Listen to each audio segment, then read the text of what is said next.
Maria fumaça, o sol acordou. É hora de ir por este sertão. Sacode a preguiça, apita e vem. Tem gente esperando na estação de trem. De sufoco maquinista, tá na hora, vamos embora. Bota lenha na fornalha, que o meu coração aflito tá dizendo ele não falha, que no meio do caminho ela vem pra te pegar. Rompe pelos trilhos de São Jorge a Peri, e saindo do brejão vai chegando a Sapoti. Segue por Alabama, São José e Iguapi, leva nós dois pra lá pras bandas de Turi.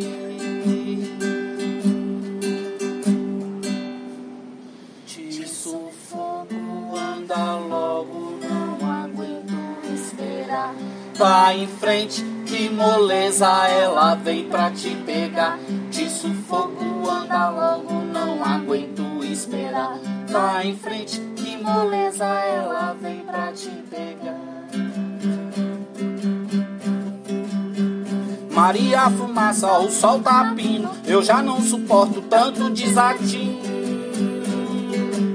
Ela disse não veio pra te pegar, eu pensei que sabia do fim do destino. De só ficar só nos trilhos da dor, nos cantos da vida sofrendo de amor,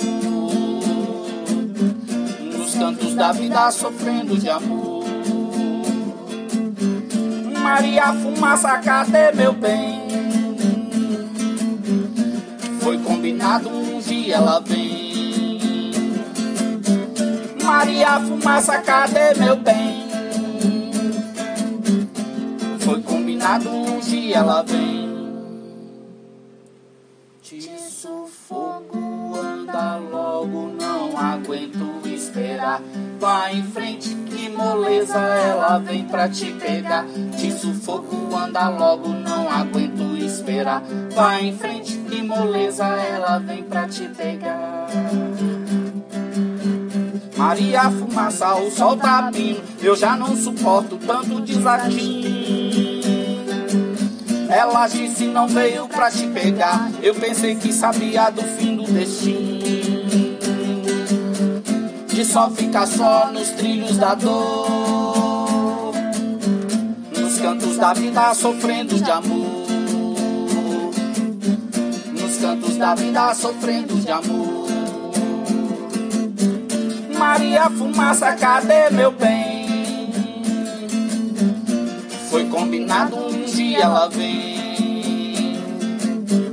Maria fumaça, cadê meu bem? Foi combinado, um dia ela vem. De sufoco anda logo, não aguento esperar. Vai em frente, que moleza, ela vem pra te pegar. De sufoco anda logo, não aguento esperar. Vai em frente, que moleza, ela vem pra te pegar. Embarcar! Embarcar! Embarcar! Desde que o senhor Alvim Fernandes trouxe a primeira Maria Fumaça para compor com os trilhos do sertão, nos planaltos das Gerais, cortando as veredas daqui até Pirapora, até o Nordeste, a cidade de Sete Lagoas ganhou notória expressividade. A estação ferroviária de Sete Lagoas foi inaugurada no dia 12 de setembro do ano de 1896. Dizem que foi por causa de um homem muito visionário, abolicionista. Era doutor de medicina formado pela Faculdade do Rio de Janeiro, meu filho, capital do Brasil na época. Ele solicitou que fizesse uma derivação da linha de trem de ferro de Vespasiano para cá. E foi assim que deu início aos trilhos do sertão. O trem do sertão. A Maria Fumaça, de número 1015, sua Alvim Fernandes, diz que era um capricho só com a Maria Fumaça dele. Alguns a chamavam de a princesa. Outros chamavam ela de Dondoca. E tinha os mais sonhadores que chamavam ela de menininha. O certo é que a linha de trem de ferro trouxe consigo um montoado de história, um monte de coisa boa. Em 1897, veio para cá um índio da tribo dos Goitacazes. O primeiro índio maquinista do Brasil é daqui de Sete Lagoas. Sorácio Índio do Brasil. Hoje ela é nome de rua. Mas Sorácio Índio, quando chegou aqui, ele veio e logo ele ocupou a posição de maquinista. Ele adorava pilotar a Maria Fumaça de número 1169. Era a preferida dele. A Maria Fumaça dele tinha um apito, mas não era um apito qualquer não. Era um apito que ele tinha sonhado e que ele foi em Niterói, na capital, só para encomendar o apito. O apito tinha 3 tons.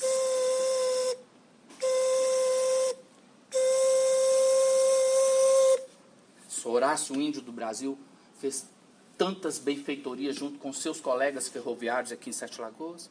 Uns contam que foi ele que construiu a estrada que vai para a Serra de Santa Helena. E dizem que foi ele que colocou a cruz lá em cima. Aquela cruz que fica no alto da serra aqui em Sete Lagoas. Aquela praça que tem em frente à capelinha de Santa Helena também. Diz que foi ele com os colegas dele e outros tantos benfeitores da ferrovia. Eles eram trabalhadores da Central do Brasil. Central do Brasil, com tanta tecnologia, com tanta ciência para o nosso povo. Anos mais tarde, eles colocaram uma escola profissional. Diz que foi a primeira escola profissional do Brasil. Daqui eles começaram a ensinar o povo, os filhos dos ferroviários da Central do Brasil, eles começaram a ensinar ferramentaria, forjaria, ajustagem mecânica e até carpintaria. Além de ensinar a ler e a escrever. Porque antes, em Sete Lagoas, a mão de obra era uma mão de obra das mais vergonhosas que tinha, que atendia aos senhores donos dos escravizados. Eles chamavam de mão de obra escravocrata. Esse povo, com o advento da linha de trem de ferro, parou de trabalhar a troco de um prato de comida e começou a ganhar um salário um pouco mais digno, gerado pelo movimento progressista dos ferroviários da Central do Brasil. O tempo foi passando, a linha foi se desenvolvendo, chegaram a fazer 33 mil quilômetros de linha de trem de ferro país afora. Era trem que subia, era trem que descia, era dondoca que ia, era princesa que voltava, algumas Maria Fumaça, tinha até brinco. Tinha maquinista que colocava colar, e alguns, que eu fiquei sabendo, pintava o bico dela de vermelho e falava que era batom. Eles eram muito caprichosos. Um luxo só. O trem de passageiro tinha 5, 6, 7, 8, 9, até 20 composições. Um vai e vem de pessoas. Foi daí que surgiu, por exemplo, as quitandeiras. Aqui na ferrovia tinha uma família que vendia quitandas. Limpinha. Está no registro do livro Entre Linhas Ferroviárias, do senhor Francisco Timóteo, que deixou tudo registrado, junto com o seu Candim do bairro Canaã aqui. Que saudade desses ferroviários. O meu pai, o senhor Aguinaldo Luiz de Souza, trabalhou no escritório da Central. Como eu gostava. A gente era pequeno. Diz que uma vez o meu pai foi levar comida para o meu avô, porque meu avô também foi ferroviário. Era carpinteiro, meu filho. O avô sabia fazer até caixão. O meu pai foi levar comida para ele e o trem engatou nas costelas do meu pai. Oh, ele tinha 16 anos na época. Foi um acidente. Está lá no registro de ata. Porque todo acidente que acontecia, tinha que estar na ata. Eles registravam tudo. Esse movimento dos ferroviários, o povo fez uma vaquinha. Para quem não sabe, aqui em Minas, vaquinha é quando faz uma juntada de dinheiro e cada um dá um pouquinho. Para ajudar a cuidar do meu pai. Meu pai foi olhado por doutor Márcio Paulino e por doutor Afonsinho. Ah, eu sei que meu pai cresceu, estudou na escola profissional e depois foi trabalhar no escritório de contabilidade. Eram várias pessoas que trabalhavam com ele. José Benevenuto, que era o contador, João Cornélio, Márcio Piaba, todos eram amigos do meu pai e eu lembro deles dentro da minha casa. O tempo passou, entrou o regime militar, infelizmente, no Brasil, e aquela segurança toda que os trilhos de trem de ferro proporcionavam para as cidades que beiravam a linha, a gente chamava de cidade beira-linha, aquele progresso todo, com o advento do movimento dos militares, foi deixado de lado, infelizmente. Bom, não quero falar disso não. Eu sei que durante esse tempo, a rede ferroviária federal, o movimento dos ferroviários, fizeram tantos benefícios para Sete Lagoas. Vejam vocês que nossa cidade completou 153 anos de existência. Eita, Sete Lagoas! E boa parte da sua história, se não quase toda ela, deve-se ao movimento dos ferroviários. Vejam bem que a nossa cidade, ela começa lá na região sul, na Gamela, na Várzea. A Catedral de Santo Antônio ficava no final da cidade. A principal rua da cidade era a Rua São José. Quando o trilho veio passando, que ele começou a ocupar aquele pedaço de terra onde hoje é o bairro Boa Vista, a cidade virou para cá, passou a desenvolver para cá. O Mercadão passou a ser um centro comercial muito ativo e foi lá no Mercadão é que se teve história dessa cidade que a gente gosta de ouvir e de sentir. Dizem que o Mercadão era um ponto de pregão de escravizados. E foi lá, durante um leilão de uma escravizada com o seu filho, que o doutor Avelar gritou pela liberdade da criança. Era já a lei do ventre livre, ele era estudante. O pregoeiro obrigou o doutor Avelar a comprar a escrava. Ele juntou dinheiro, arrematou a escravizada e lá, semanas depois, ele deu ela liberdade lá, onde é o Teatro Redenção. É por isso que o teatro chama Ponto da Redenção, Teatro Redenção. Vergonhosamente se encontra fechado desde os anos 80. Bom, a cidade tem muita história. Ela foi crescendo para cá, a linha de trem de ferro passando, o movimento das pessoas, as quitandeiras vendendo pé de moleque, cajuzinho, doce de leite, goiabada com queijo. Diz que goiabada com queijo é até romântico. Diz que é o nosso Romeu e Julieta. Né? Eita, que pão de queijo, quentinho, café.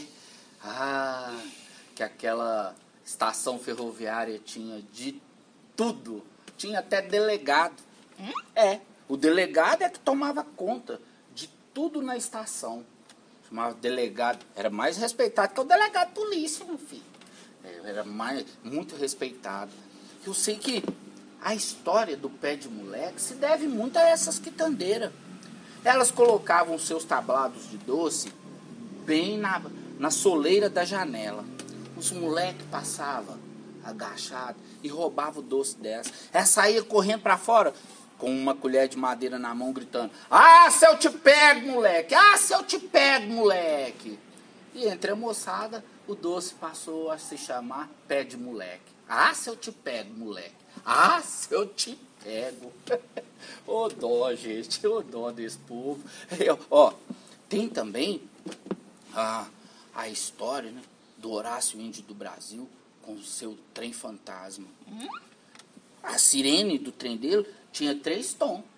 E como ela apitava na época da quaresma, o povo falava: escuta, escuta, lá vem o trem fantasma.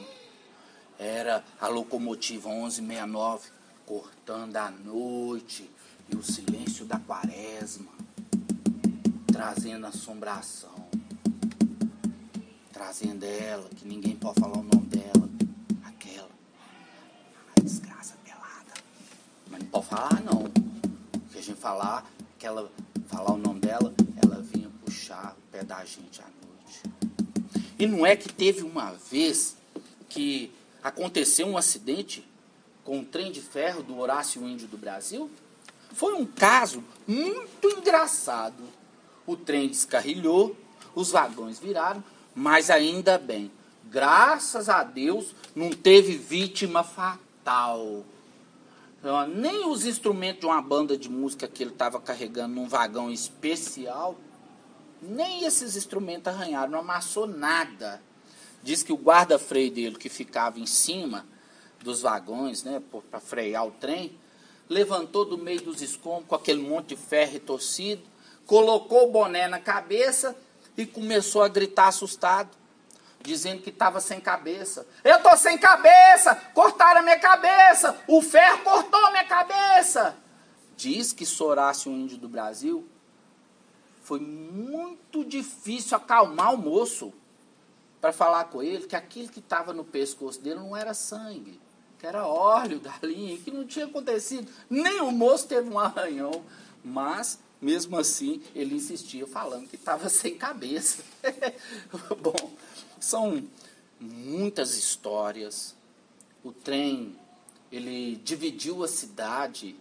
É porque o movimento dos ferroviários, os ferroviários, não é puxando sardinha pro meu lado, não, porque na minha família tinha meu avô, o meu tio, José Cecílio Menezes, e meu pai, que trabalharam, né, na ferrovia, mas o movimento dos ferroviários.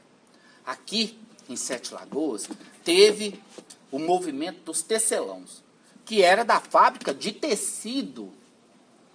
Eles tinham um time de futebol, chamava Textil. O povo do Gusa, quando chegou para a cidade, já mais para cá, lá para os anos 30, 40, o povo do Gusa cismou de bancar um time chamado Ideal, que era no bairro São Geraldo. O Textil era no bairro Progresso. E não é que os ferroviários criaram um time de futebol. Eles já tinham uma banda de música, que é a Banda de Música União dos Artistas. Linda. E depois fizeram um time de futebol. Eita! Meu glorioso periquito. Bela Vista Futebol Clube. Quem é Cruzeiro e Atlético? Não existia esse trem na época, não. E não é que os agropecuários, que mandavam na cidade, os fazendeiros, que já ficava meio assim, porque a rede veio tirando a mão de obra deles e qualificando, né? Aquele povo que trabalhava por um prato de comida passou a cobrar, passou a ser oficial. Oficial na época é aquele que tinha um ofício, né? O pedreiro era oficial, pedreiro. O carpinteiro era oficial de carpintaria. E assim ia, o marceneiro e todos. Bom, os agropecuários fizeram o Democrata Futebol Clube. E a rivalidade tomou conta. Era o time do Bela Vista, no garimpo aqui, julgando contra o Democrata, que também tinha a sede na rua José Duarte Paiva, dentro do estádio José Duarte Paiva. Bela Vista e Democrata, o campo ficava cheio, lotado.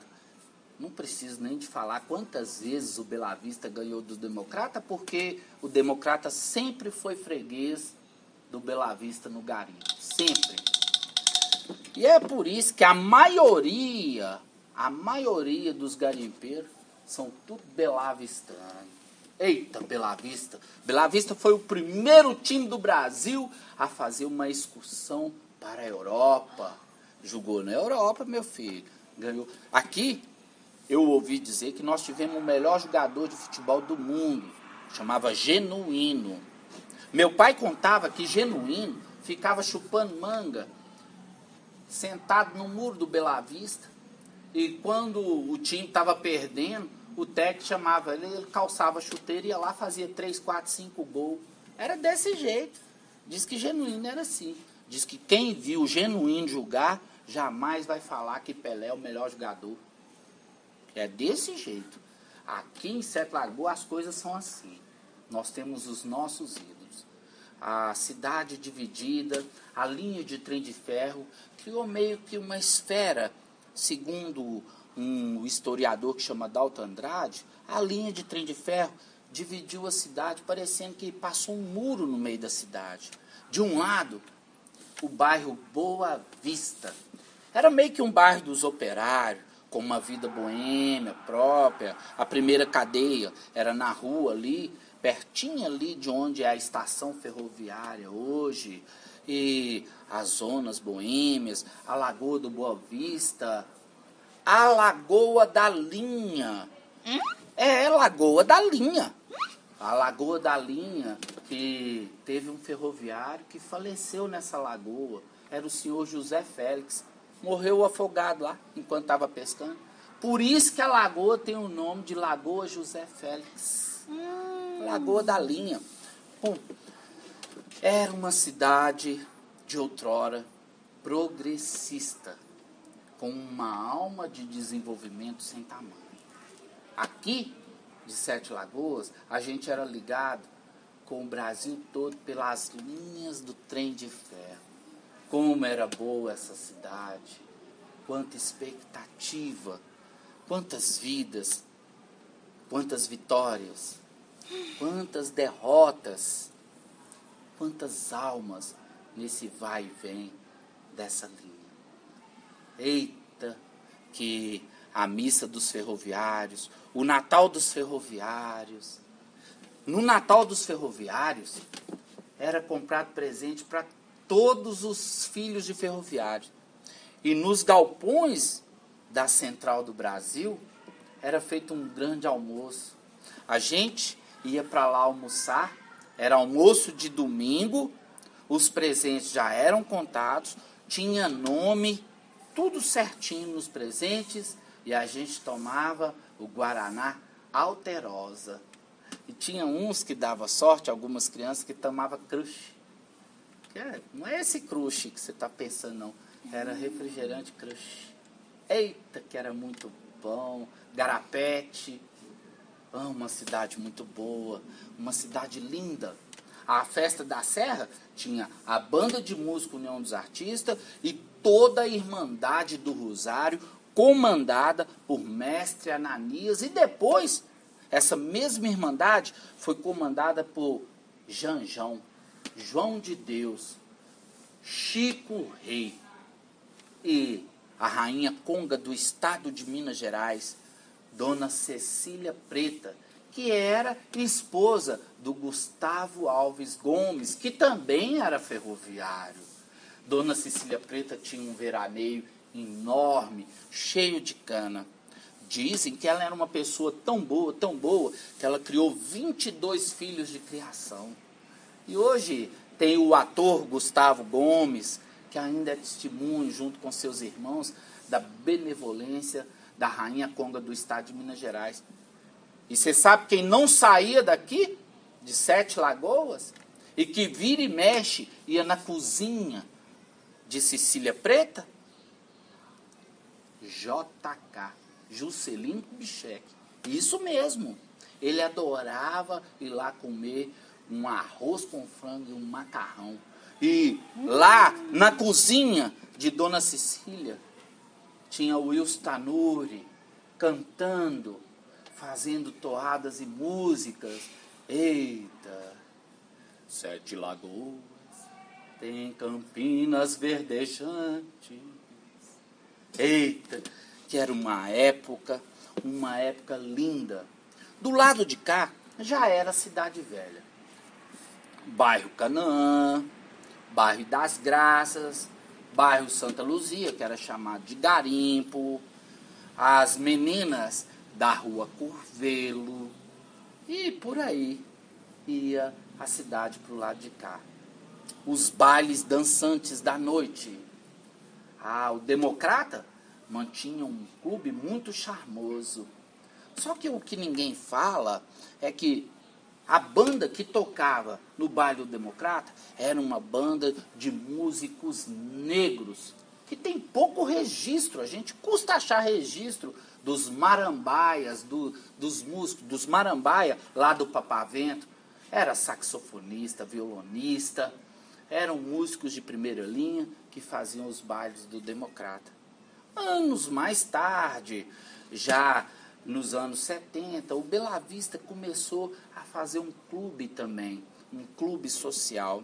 Esse clube virou a Câmara Municipal na Orla da Lagoa Paulino, já nos anos 90, mas o certo é que o que comandava a noite era o Democrata, o Clube do Democrata, o Clube do Textil lá no bairro São Geraldo, que tinha bailes dançantes charmosíssimos, e o Iporanga Social Clube, que era um clube refinadíssimo. Tinha os bailes de gala do Iporanga. Foi no Iporanga Social Clube que surgiu o Clube de Letras de Sete Lagoas. E adivinha quem fundou o Clube de Letras de Sete Lagoas?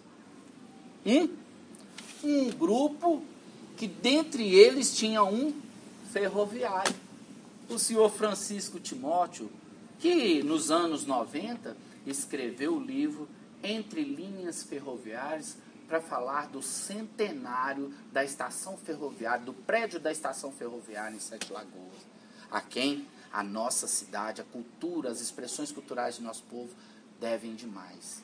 Puxa, e como devem a esta alma, a ele, a Marisa da Conceição Pereira, ao professor Alfredo Valadares, ao sonhador, pensador, jornalista Márcio Vicente e tantos outros escritores que sonharam a Casa da Cultura de Sete Lagoas, que tem o nome de Francisco Timóteo.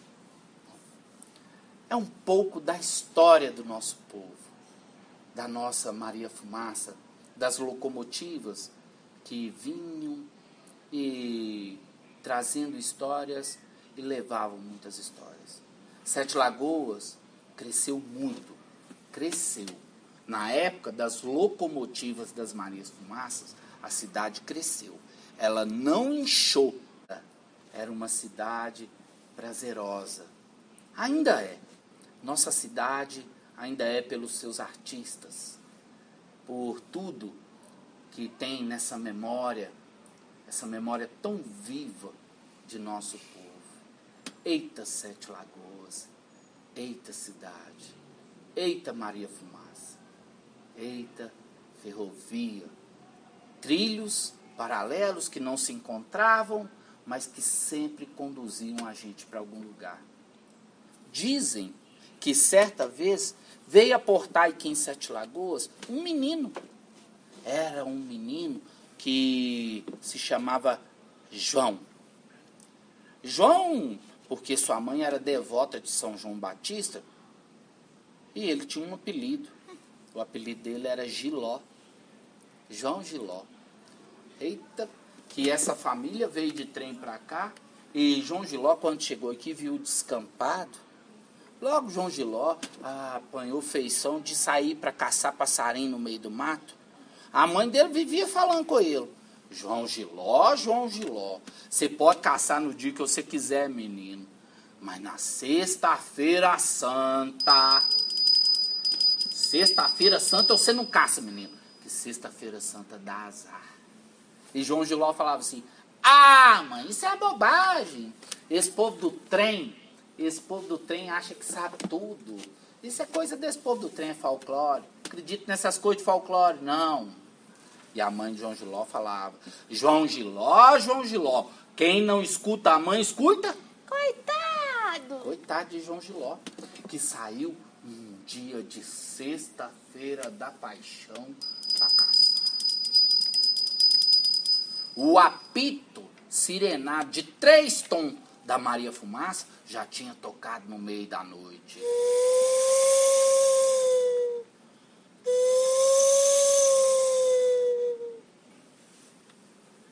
João Giló acordou com uma vontade de caçar e chamou Lulu. Lulu! Passa aqui. Lulu era uma cadelinha que adorava sair para caçar com João Giló. Os dois foram. João Giló jogou sua espingarda nas costas, pegou o saco de munição, carregou bem e foi beirando a cerca que dava para a floresta, bem ali beirando a serra. Lulu na frente e João Giló atrás. Até que eles chegaram num passadiço.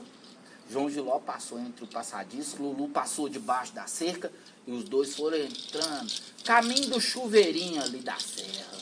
Devagarzinho, devagarzinho.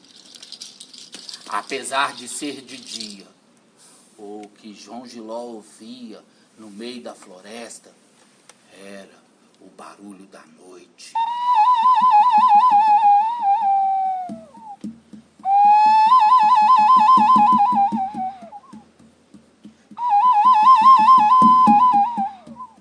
Mas João Giló não tinha medo de nada. João Giló continuou andando e parou um minuto, olhou para cima de uma árvore e viu um par de olhos arregalados. Era uma coruja agorando João Giló. João Giló não quis saber foi de nada. Continuou andando. Lulu na frente e João Giló atrás. Até que, de uma hora para outra, Lulu parou e ficou durinha.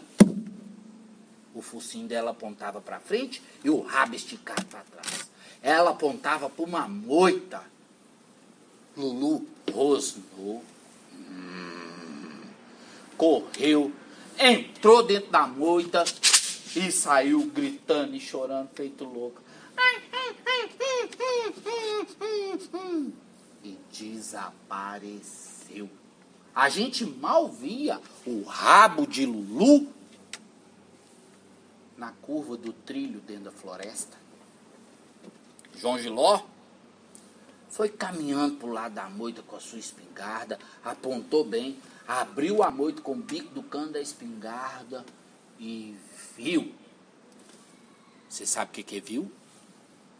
Ele viu um galo. Mas não era um galo qualquer, não. Era um galo da Quaresma. Era um galo preto, grande, das penas arrepiadas, do pescoço pelado, da crista torta e dos olhos vermelhos igual sangue. João Giló, na hora que viu aquele bicho feio daquele jeito, ele mirou bem. E quando ele foi atirar, o galo falou. João Giló, atira devagar, porque dói. João Giló fez o sinal da cruz. Ele nunca tinha visto um bicho que falava. Mesmo assim, ele mirou bem. Contou 2, contou 3 e puxou o tiro. O galo caiu durinho no chão, com as patas para cima. João Giló tirou um fio de paia de bananeira, amarrou bem as patas do galo, enfiou o bico do cano da espingarda nas patas do galo e jogou nas costas. E saiu andando. E enquanto ele ia andando, o galo ia balançando. E enquanto o galo ia balançando, o galo ia falando. Ai, João Giló, balança devagar, porque dói. João Giló chegou em casa, pegou uma faca, amolou bem a faca, colocou o galo em cima da mesa, fez uma fogueira, quentou uma água, deixou ferver bem, tocou o galo dentro da água, pôs o galo em cima da mesa e começou a tirar as penas do galo. E enquanto ele ia depenando o galo ia falando. Ai, João Giló, depina devagar, porque dói. João Giló, depois que o galo estava limpinho, passou o galo na fogueira e queimou os peninhos. Pegou a faca e começou a picar o galo. Cortou a cabeça, cortou as asas, separou a coxinha da asa, abriu o galo pelo sobre, tirou as tripas, separou o fígado, separou a moela, separou o coração, cortou o sobre, que aqui a gente chama de Santo Antônio, tirou a coxa, a contracoxa, cortou o peito, tirou a posta direitinho. E enquanto ele ia picando, o galo ia falando. Ai, João Giló, pica devagar, porque dói. Depois que o galo estava picado, João Giló pôs o galo numa bandeja, temperou bem, levou o galo pro forno do fogão e ficou esperando o tempo passar. Enquanto o galo ia assando, o forno ia esquentando. Enquanto o forno ia esquentando, o galo ia falando. Ai, João Giló, aqui dentro tá muito quente e dói.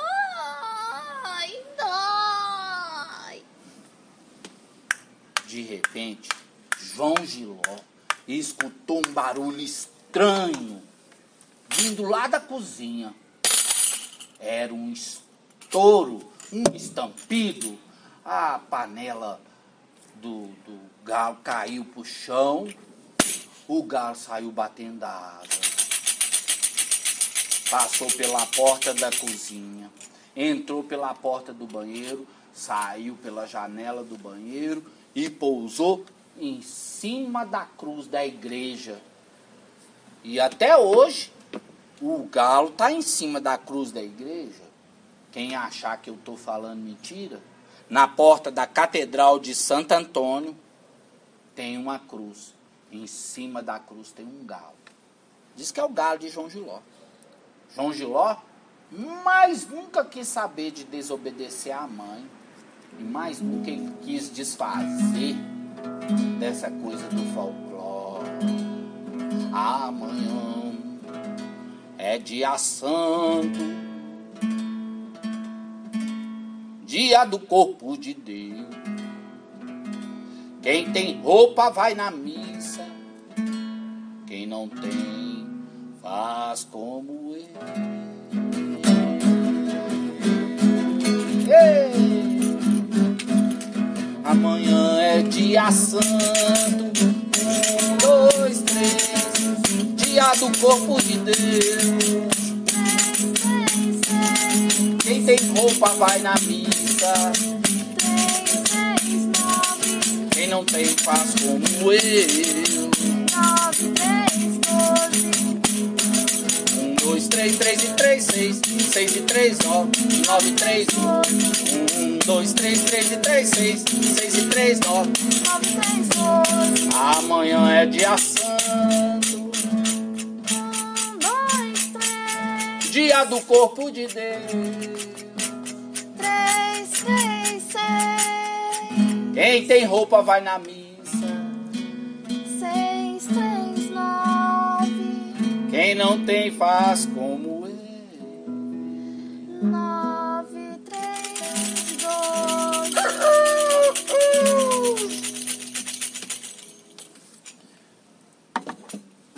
povo conta, né, que o galo é o bicho mais importante que existe. O galo sempre vai aparecer em cima do cruzeiro. Diz que é.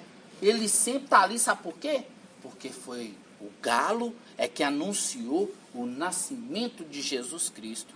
E foi ouvindo o galo que os pastores vieram até o presépio.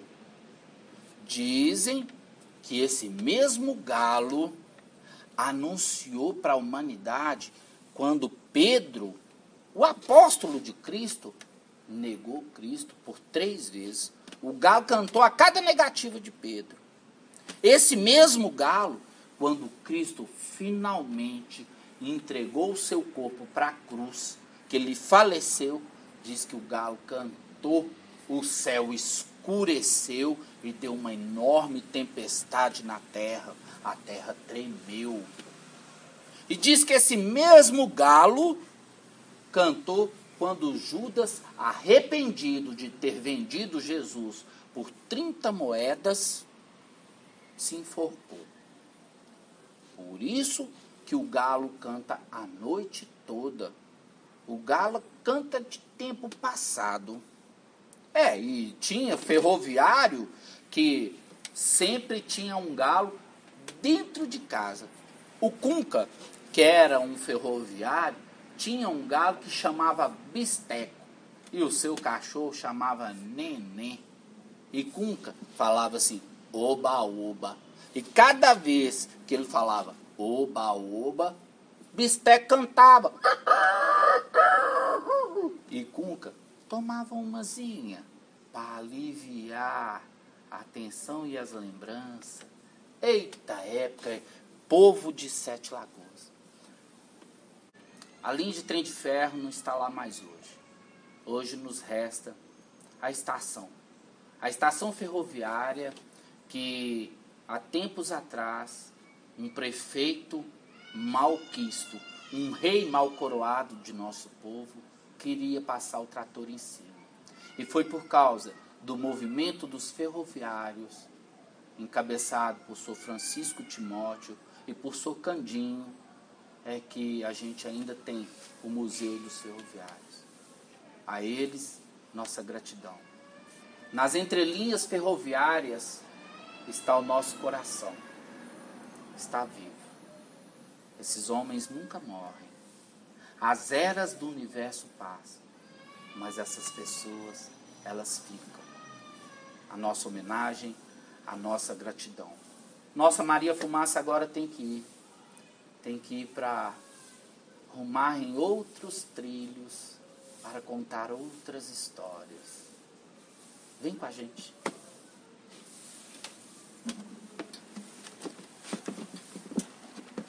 Embarcar!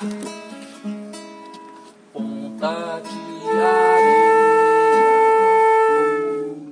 no final da Bahia,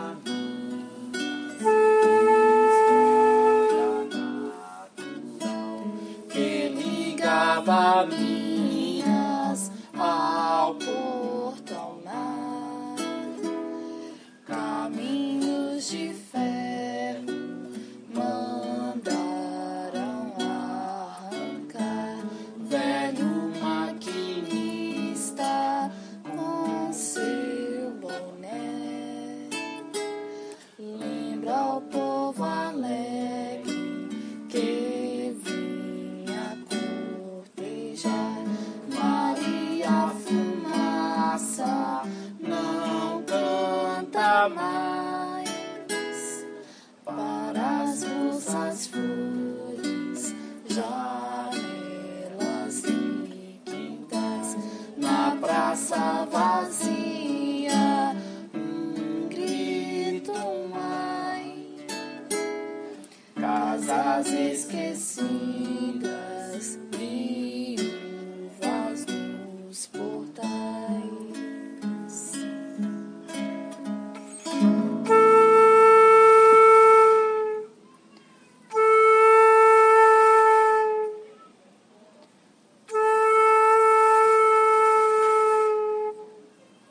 Nosso muito obrigado. aos músicos que compuseram a música Maria Fumaça nos anos 90, ao Zé Maurício, ao Raul, à Paula, ao José Luiz e ao nosso queridíssimo professor Rony Raj Teixeira.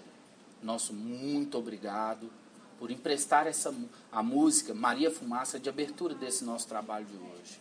Ao Milton Nascimento, que recentemente teve o nome retirado da galeria da Fundação Palmares, a nossa homenagem e nosso manifesto de justiça.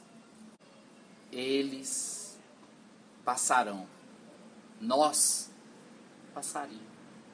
Um grande abraço, feliz tudo.